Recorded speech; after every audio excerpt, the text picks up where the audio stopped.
I feel the need for speed. Let's talk about this receiver room. There are some burners in this group.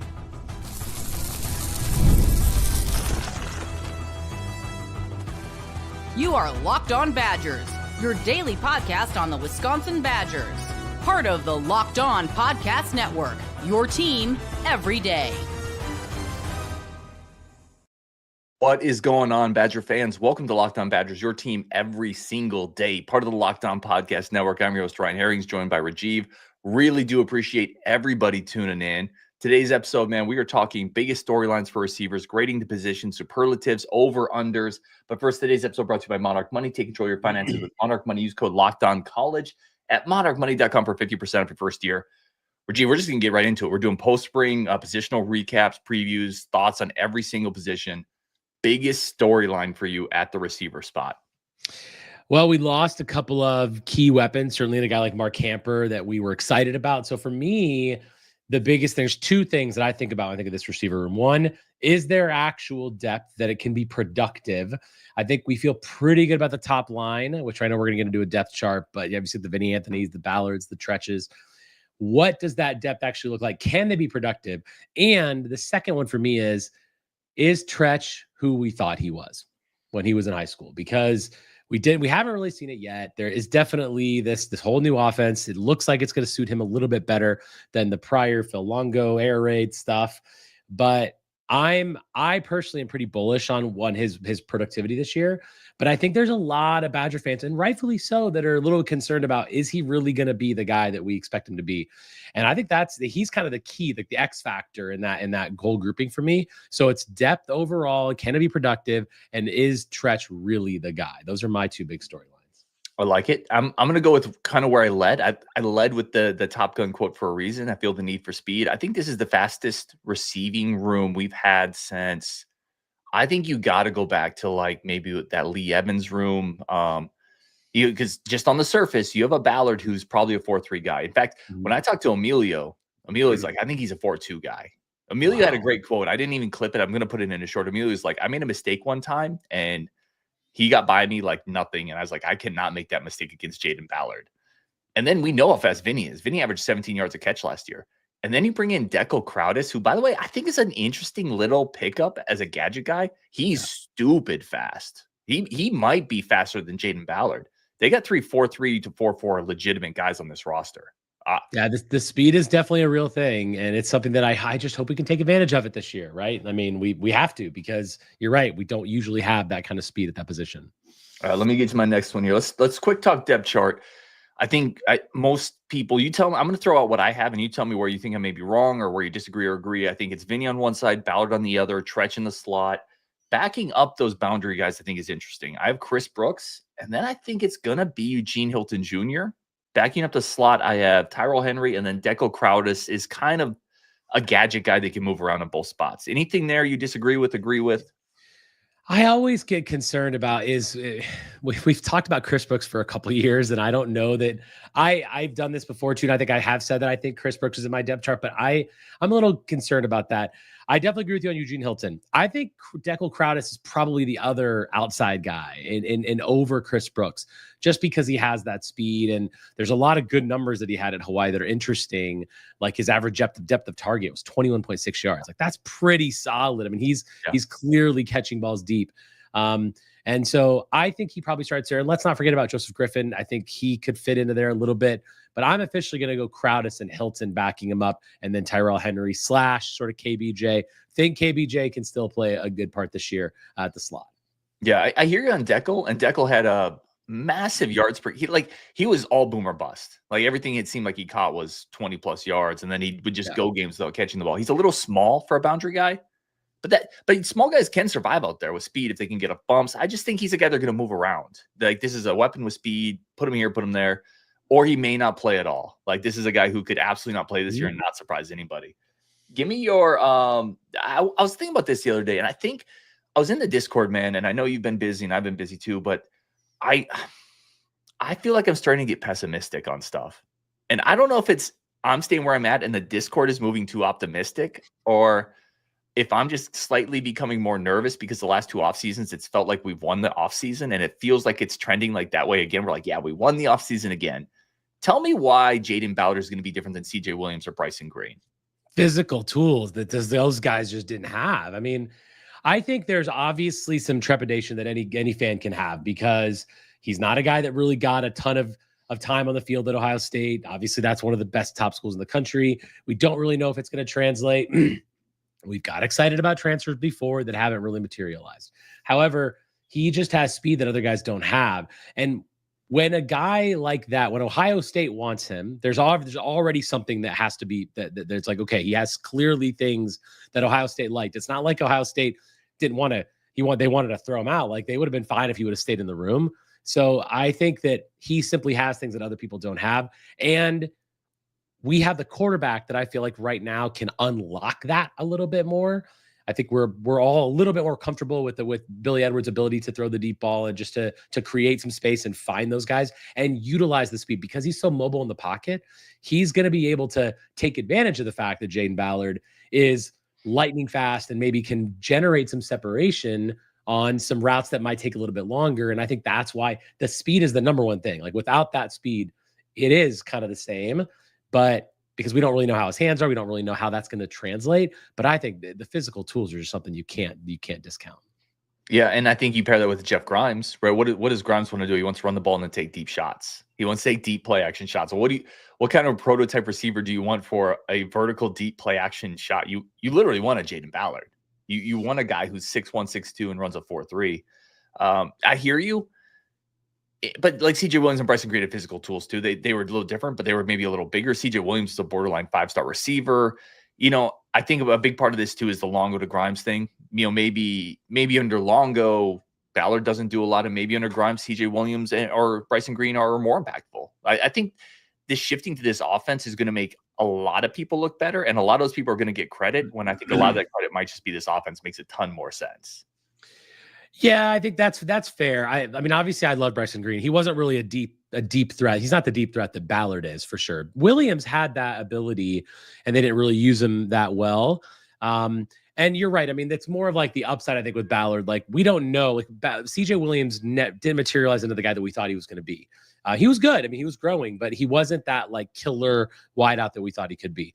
Ballard could definitely be the same thing, right? He's just not going to be that guy. But when you see the things that people have seen in spring practice and things people have written about, things that you've seen, it's hard to deny that there's something a little special there. Dude, he looks good. Like I mean, that's the thing. I came away and I'm like, yeah, this guy looks really good. And then I remembered, man, we were so excited the last 2 off seasons. Are we just talking ourselves into it again? But the thing of it is, you also can't fake 4.3 speed. Like there's no mirage there with how quickly he runs and how fast and athletic he is. It's not a mirage. It's not talking ourselves into it. It's literally there. You can see it. It's one of the reasons I came away from spring practice, man, thinking, man, I hope our secondary is fast enough, right? Because this Jayden Ballard cat is just running by dudes. Let me ask you this. By the way, JB says, hey, Rajiv, watch the Chris Brooks hate. He's from St. Louis. St. Louis guys make great receivers. Obviously, JB. I like Chris Brooks. I just want to see him do it in the fall, not just the spring. Sorry. Call me crazy. No, I think it's fair. Let me ask you this, man. I'm going to put you on the spot here. I didn't prep you for this. Power rank the top 5 receivers on this team. We talked depth chart, but like, how would you power rank these guys? Vinnie Anthony, number 1. Trech 2. Ballard 3. I mean, at that point, it's tough, right? Because I would probably say, just because the experience that he has and the deep threat ability, I would say Crowdus and then Hilton. No, I would say Crowdus, then Henry, then Hilton at 6. I think that's how I would probably do it. That's interesting. Yeah, and Henry balled out a little bit this spring. He's made some jumps.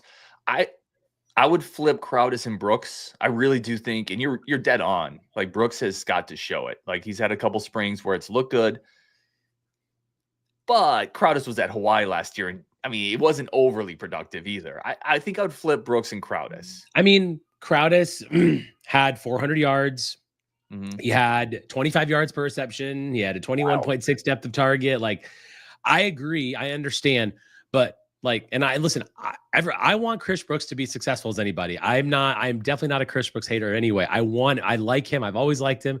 It's just like in the fall, though, you just never see the guy. And I'm just saying, like, Crowdus actually did it.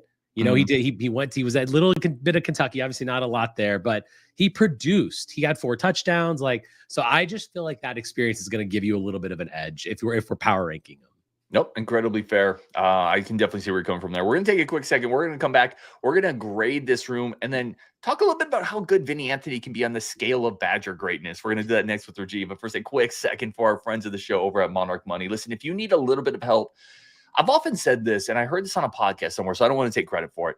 But someone said once, if you were tracking your money and organizing your money the way you do for your company, if you're an accountant for your company, you're tracking every dollar and you're on point. If you treated yourself like that, like Herring's Incorporated, Rajiv, INC, if you treated your money with the same diligence you did with your employer's money, where would you be right now financially? It actually makes a lot of sense because, like, I mean, obviously I run a shopping center, so I look at financial statements every day, and I definitely don't look at those financial statements personally, and it would make a lot of sense. Yeah, I think we'd both probably be a little better off financially. And listen, where Monarch Money comes in. They are like a CFO dashboard for you. They bring in every account. You can collaborate with your significant other. You can track spending, plan budgets, create goals, and they give you an incredible dashboard. I have it myself. I literally have it, and it is appalling how much money I waste. And Monarch Money lays it all out there for me. It's also a great time to get started with Monarch Money. Take control of your finances with Monarch Money. Use code LOCKEDONCollege at monarchmoney.com for 50% off your first year. That's monarchmoney.com, code LOCKEDONCollege for half off your first year. All right, let's jump back into this, Rajiv. I'm really excited to get your answers on some of these. I want to start here. On the scale of Badger greatness, where can Vinnie Anthony be after this year? And here's the scale. 1 is Chase Hammond. No shade. And you got to be a real one to know Chase Hammond. 5 is Jeff Duckworth. 10 is Lee Evans. Where can Vinnie Anthony slot into that scale after this year? So I think he could slot in above Duckworth and below Evans. I'd put him in a Luke Swan, not quite Brandon Williams-ish. That's kind of where I would say, right? He's not quite to Williams, but he's more than Luke Swan. That's so 6, 7, 7, 8, I guess is where I'd put it. Look, I think Vinny is really special, and I think he obviously was a critical guy for us last year. But I mean, Lee Evans had things that no one else has. Like he could create separation like nobody's business, and I don't think Vinny's there, but I definitely think Vinny's better than Duckworth and can be better than Duckworth. Yeah, I have him in like that 7 range, which I think, gosh, who's a 7? Like an Alex Erickson. I think he can be that type of guy. Different type of player, but that level of impact. Nick says Vinny's severely underrated nationally. Had multiple games with under 100 yards passing because of lock, and he still finished with 600 plus yards.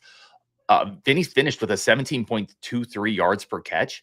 That's fifth in the Big Ten on a team with Braden Locke and a dysfunctional offense. I think this is a really good point from Nick, actually, and I'm glad you said this because I do think like we really could be. He was severely hindered by the fact that Braden Locke was his quarterback. No shade to Braden Locke, but I mean.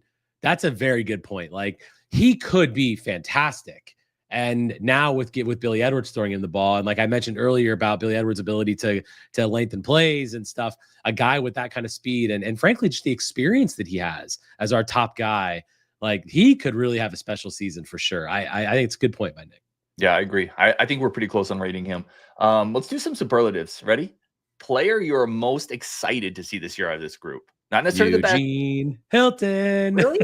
Like, I don't know if you're going to see him much this year. No. It's fair.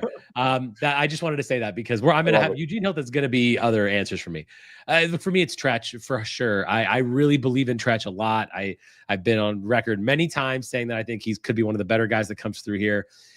We know what Vinny brings us. Obviously we don't know what Ballard's going to do, but we know what kind of tools he has. Trech is that guy. Like, remember how we used to watch when we watched his high school film, The Separation? He could get is crazy. The ability, his IQ with like just getting open is something that people just don't have. And I really want to see him in the Grimes system. I think he can thrive. I'm very high on him this year. So definitely Trech. Yeah, that's a good answer. We have an over-under with Trech coming up. Andrew says, on Wisconsin, finally watching a live episode. What's up, Andrew? Welcome, Let's go, Andrew. Thank you for being here. I want Jayden Ballard. Like, I can totally get the Trech. Absolutely. I think Trech is probably the most enjoyable guy we have in open field and open space. He's going to make people miss. He's going to be exciting. But I just can't, man, after listening to Emilio talk about Ballard, and I asked him, like, what's it like guarding a guy with that type of speed? And he said, He got like a little wide-eyed. Honestly, Emilio's great, but he said, "Don't mess up." like it was kind of like he is scary fast, man. And Okay, so I'm so excited. let me ask you, like, so why do you feel like he wasn't more of an impact player at Ohio State, given all the things that you've heard about him here? I have no clue because I'll tell you this. I don't fully buy into the Ohio State had so many great receivers he can't get on the field thing. Like I know they had a lot of great ones. With his physical tools, he should have been able to do more than he did. That's where it gives me a little bit of pause on him, right? Yeah. I'll say this. I think pressure turns, coal into diamonds. This is his last year in college football. And I think there is a chance that it is like, oh crap, I have to do something this year. And that is something I've heard from kind of inside the program is he feels that pressure and maybe it's clicked because of that. But I don't know. It's a question mark for sure, but that is the guy I'm most excited to see. Absolutely. Yeah, fair. I'll lead this one off. Player most likely to have multiple big games, but also multiple no-shows. For me, it's Trech. I think and even if you look back to last year, so Trech caught 25 passes last year. There were a couple games where he caught 6. And then there were like 5 games where he didn't catch a ball. I think some of that was Longo, some of that was obviously Pauling. But I also think he's a little young. I still think there's some consistency stuff there. And I just think there's going to be games where our bigger guys, Vinny and Ballard, are going to be there. But maybe it's a tight end game. Maybe it's a running game. Maybe it's just a game where he's not really featured. He's still a little bit younger. I think to me, he's the guy that could have 10 catches one game and then a couple games where he gets like 3 combined. Yeah, I mean, so when you originally posed this question, I immediately thought of Trech, but also just to be a bit of a different answer, I'm going to say Ballard because there's just so much unknown with him. And again, kind of just going back to what we were just talking about with Ohio State, like there's clearly something that wasn't clicking completely there. And if he's up against a quarterback that can't handle that speed, there you go with your 10 catch game, your 120 yard game, right? But then if he's up against the quarterback, and by the way, I apologize for my voice. My soccer team won a big tournament yesterday. So I'm literally like hoarse, was screaming. It was crazy. So anyway, but yeah, so I think that is kind of the thing where you could also see he's up against a speedy, good, strong cornerback. And then maybe some of those things that kept him off the field, that ability to get separation, some of that critical route running that's going to get him open might fall short. He could be the guy that has those kind of highs and lows. I think it's a good answer too. In fact, I think that might be a better answer than mine. Let me hit you with my next one. The biggest boom bust guy on this roster or this position. Boom bust. I always hate answering boom bust. I mean, I think like I could only, geez, Jayden Ballard, I feel like is the boom bust guy, right? I mean, I think he could be someone that's crazy special, but he could also be a guy that doesn't have the route running ability to get it done. And I mean, I don't know. That's a tough one for me. Yeah, I think it's Deckel. I think Deckel's the boom bust guy for me. At least, I had the ability. I was the one that wrote these questions, so I was kind of writing them at times with names in mind, which is a little more unfair to you. You're getting them just kind of thrown your way. Deckel's a better answer. You're right about that. I think so, because I think Jaden's always going to have that role. Despite the fact that I think there are going to be consistency things with him where maybe one game he's not as involved. Deckel might not get a rep this year. Like he just may not play, but there could be a couple games where, I mean, he makes a couple big plays. He has a 50-yard touchdown grab. Just his speed shows out. I think he's very boom bust. We had a question or a comment up here from Artificial Badger. I'm ready to see the dice roll that is Deckel Crowdus. I think that's a perfect comment. He's a dice roll. He's a super fast guy, but kind of came in kind of late. There's a bunch of bodies in that room. I don't know how much he's going to play. Yeah, he's my boom bust guy.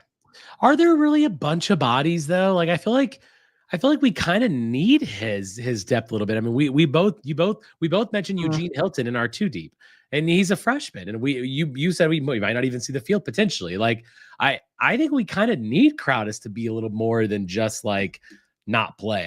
I am concerned overall about the depth in this department.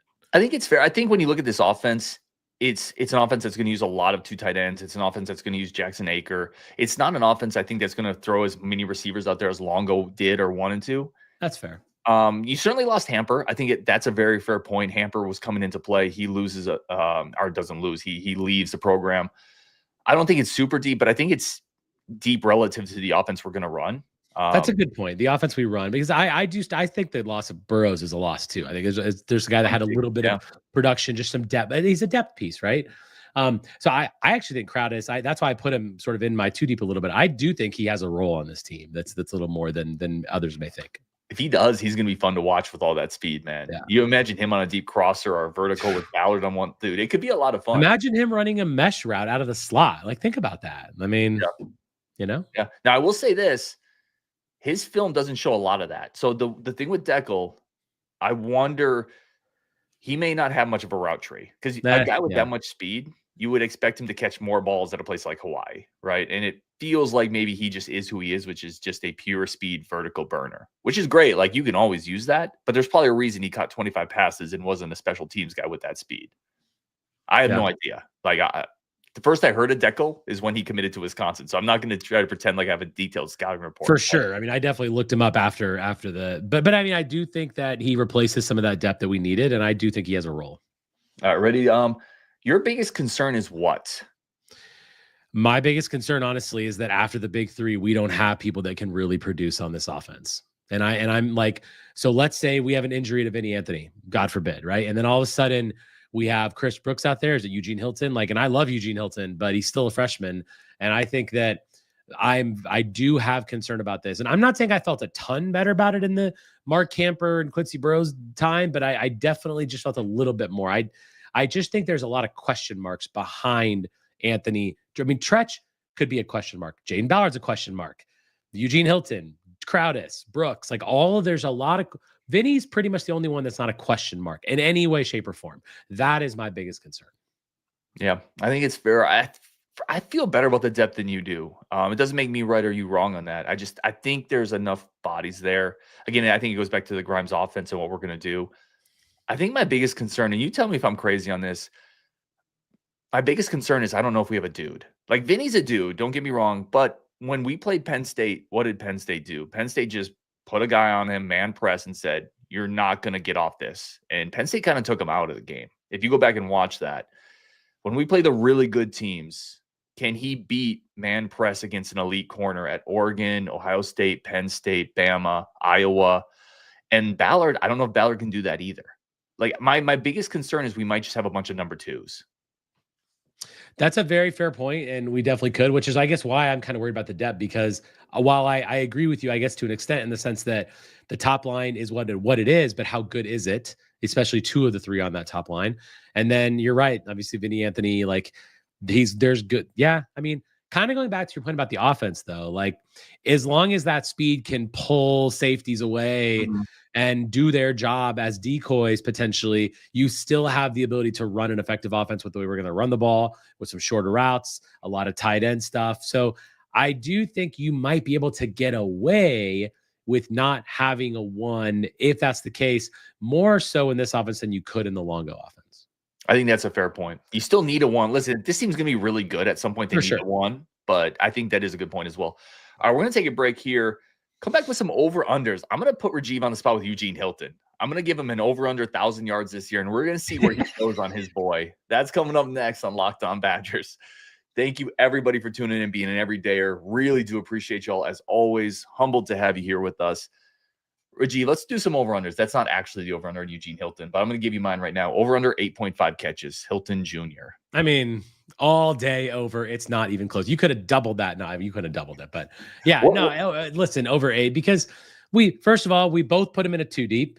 I do think I literally, the first time I ever watched this guy's film, I'm like, he's a top level college wide receiver. That's the upside that he has. He has absolute pedigree in his family. Go Colts. Like, there's a lot of things working his direction. And the number one thing is, after he got there in the spring, you all agreed, like, who saw him in person, other people, Nick, like, there were people that were like, yeah, he actually is really this kind of a good guy, this kind of a talent. So I think he has a role to play. And I know we've talked a lot about the offense tonight. I do still think that Grimes is going to find these receivers. They're going to be really active in this system. And yeah, I would say 13 to 15 catches for him. Wow, I'm not even close on this over. I hope my other over-unders are closer for you to make you think. I actually went under on this. I just think, listen, I think there's going to be games where we throw it like 15 to 20 times. I really think Grimes is going to get into a rhythm in some games where it's going to be run. It's going to be 2 tight ends. It's going to be Dylan, Dupree. It's going to be Yak, and some play action. I mean, listen, if he gets 20 catches, it'd be awesome. 15 would be awesome. I think he has a great future. I just don't think that future is this year. Coach Mack is a great dude, man. That's my guy right there. Breakout second half of the season. I think what Coach Mack says here is good, right? Hilton will be a breakout second half of the season. I think he's going to develop. He is going to develop much faster than what we've seen from other guys because, again, he has this his dad has been teaching him how to be a wide receiver for a long time. Like, he's going to develop quickly, and I think he could absolutely be one of our guys. Like, yeah, we're playing in November. He could be a starting wide receiver, especially if there's an injury. If there's an injury, I agree. I'm still going to take the under on this one, but I could definitely be wrong on this. Vinnie Anthony over under 16.5 yards per catch. Again, he was at 17.2 last year, but that's a very high mark. That was 5th in the Big Ten, just behind Jeremiah Smith. I think it's still going to be big, but it's going to be under. Like, I think this is a pretty good. I think I would have said it maybe a little bit lower. Like, I would probably say 15.5 is where I would say, like, that's where I think that number ends up. But just because, I mean, man, that number was crazy last year. And there were a lot. I mean, there were so many deep shots that led to that. We're going to take those deep shots again. But Vinnie Anthony is also the clear number one receiver on this team, where last year you saw a lot of teams really scheming to take care of Will Pauling and to stop him from really doing stuff. And Vinnie Anthony wasn't quite that known guy that he is right now. Like, every team knows he's our top guy, which means they're going to bracket him in certain situations. He might get double teamed. I think it's probably under. Yep, I agree with you. I went under on that as well. I think it's probably in the high 15s, 15.5, 15.7, somewhere in that range. I'm going under on that as well. Really quick, are you factoring in the loss to Kevin Haywood in any of this? Are you thinking, hey, pass protect? Because that's actually something I thought about. Maybe I haven't thought about it until right now. Now you're getting me all freaked out about. Well, O-line is a whole different discussion, but yeah, that plays into this. Yeah, I'll tell you what though, because Billy Edwards is our guy, I do really think we're not going to be in a situation where, look, he's going to get sacked. I'm not saying he's not, but he is going to escape and put us in situations that Braden Locke simply could not put us in. Yeah.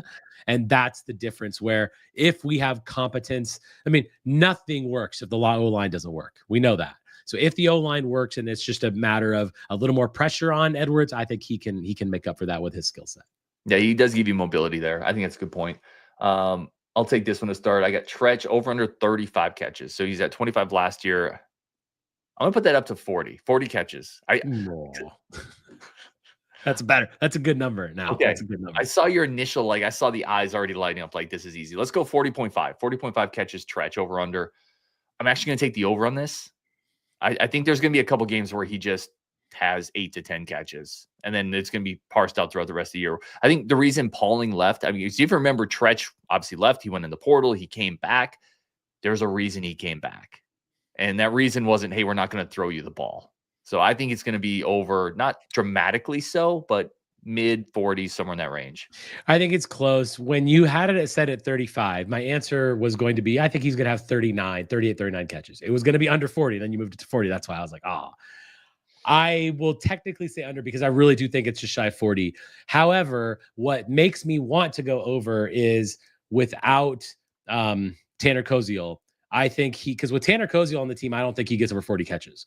Without Tanner Koziel, I do think the tight ends, we have decent tight ends, but we're not going to have as much production out of that group, in my opinion, which means a lot of those over the middle, a lot of that mesh stuff, a lot of those routes that underneath stuff that he wants to run with Grimes. I think that Trech is going to be the beneficiary of that.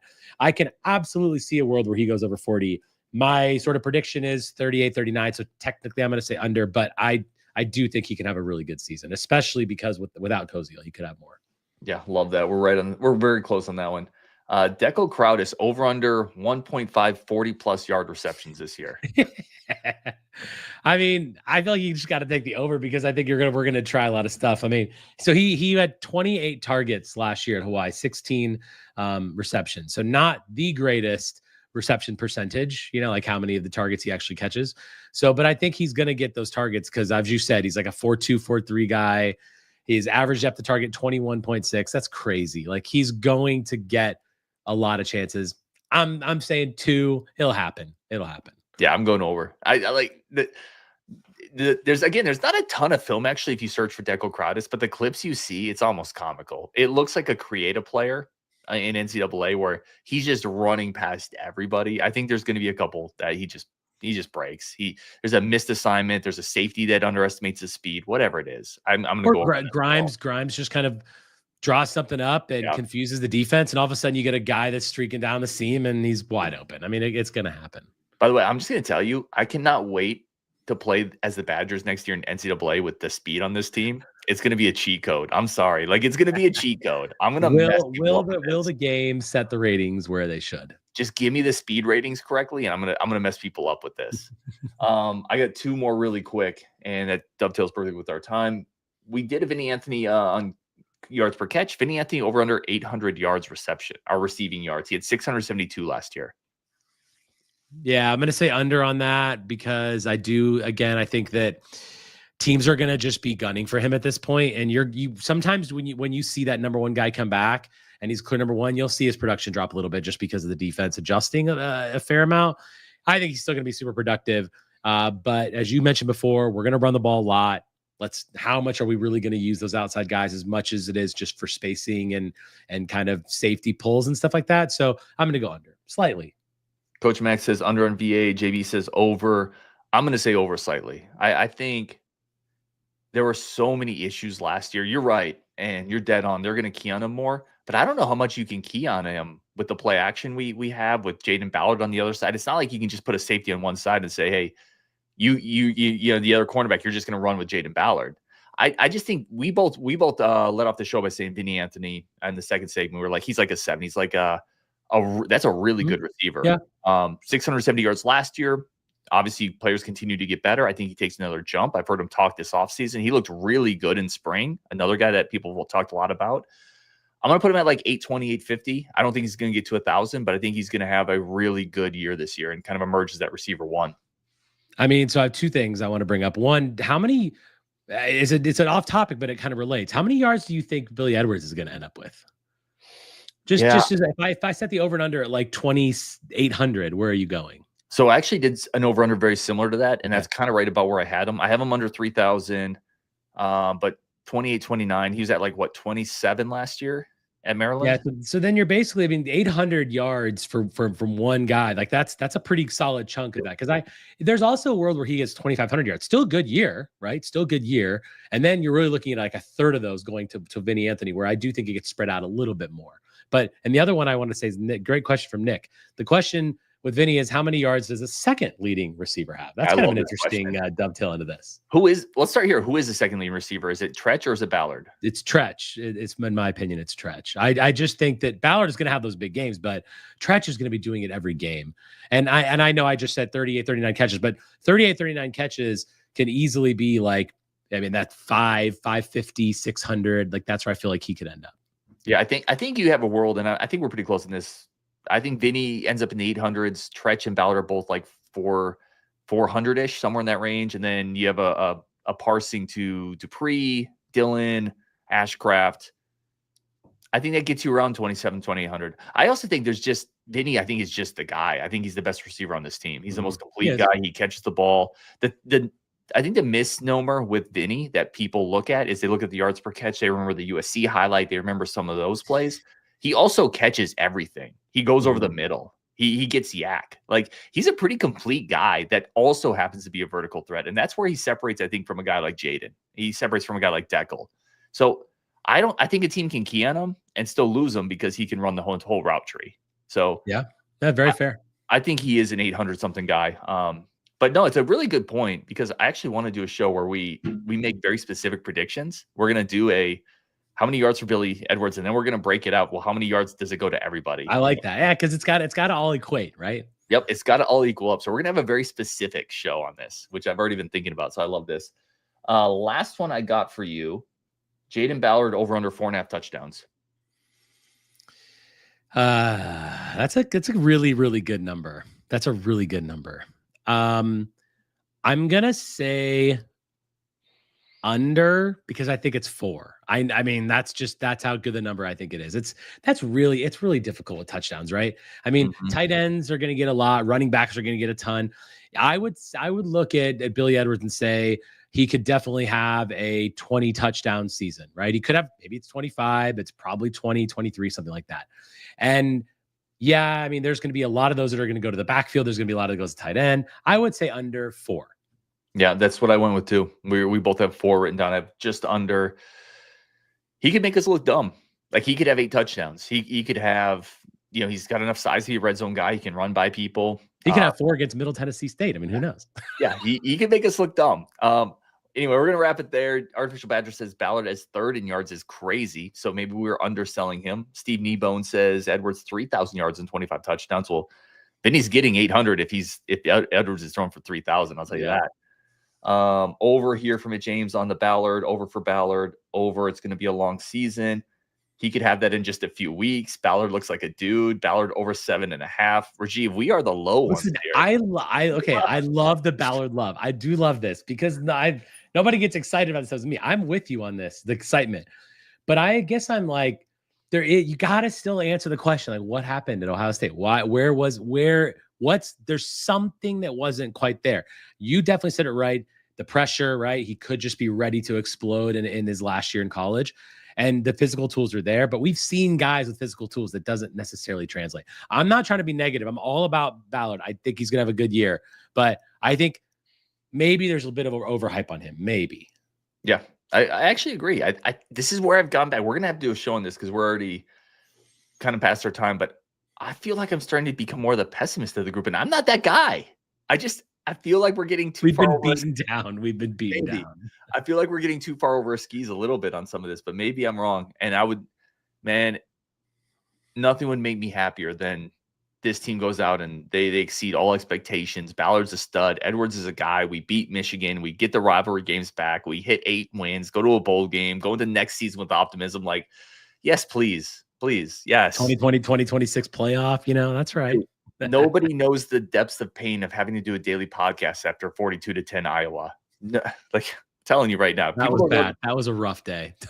People don't know the amount of IPA that I consumed that week. IPA is just to keep going. So yeah, I'm all about it. JB says 9 wins. Love JB. That's my guy too. JB's got some optimism. Let's go, buddy. Let's go. JB's back on board, man. All right, we're gonna wrap it there. Great show as always. Go check out Rajiv's work over in the Buck Report. Obviously, him and Justin do incredible stuff over there on Wisconsin, and we will talk to all y'all later.